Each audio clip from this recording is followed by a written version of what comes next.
Hello, Troy Engen here with Structural Buildings. Let's talk construction.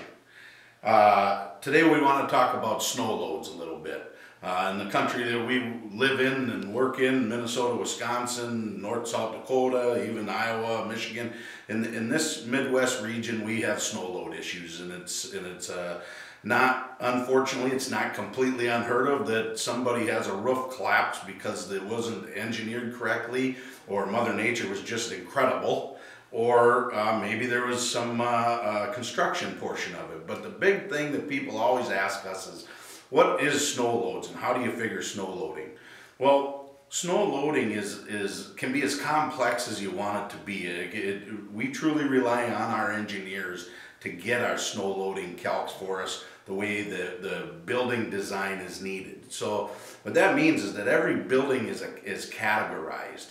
So depending on what kind of building it is, if it's a residential or a commercial or a industrial, maybe it's municipal, what kind of occupancies are in it, just what it categorizes at throws it into another threshold of what the snow loads have to be for it.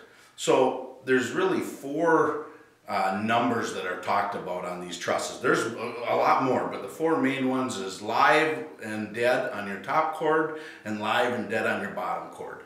So live weights are anything that changes. So if it's snow or rain or humans walking on it or anything like that, there's a live load put to it.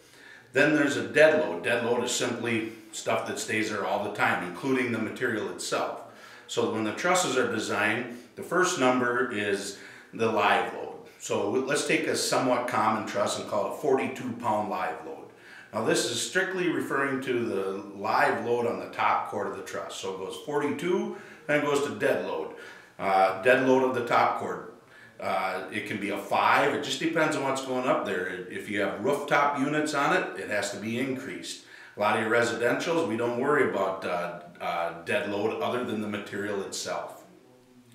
Then it goes to live load of the bottom cord. Now there's a lot of times there is no real live load of a bottom cord unless it's an attic truss or something where we're going to have some quarters in the truss itself. So in other words, the floor is built into the truss. Then we have a number that gets put to that. Then there's a dead load. Now a lot of times there's a dead load, or there's always a dead load because of the unit, but depending on what's going on the ceiling of that truss or maybe the floor of the truss, we have to increase dead load. Sometimes you have mechanical heat runs that are hanging in there. It all depends on your situation.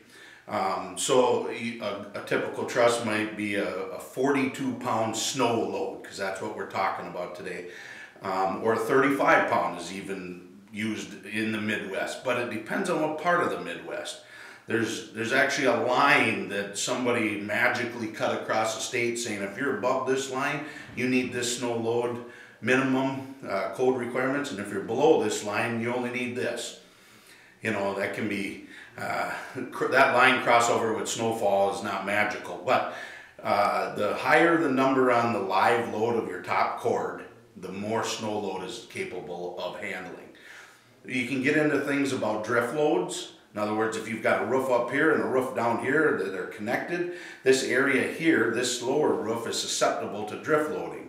Now we have to use a factor on our, say, 42 number to increase the weight there that could possibly happen due to the design. Also, if you have a lean-to that doesn't come in, you got a roof coming down, you got another one coming in a little lower, that fall. If that fall exceeds a couple of feet, you need to address that issue.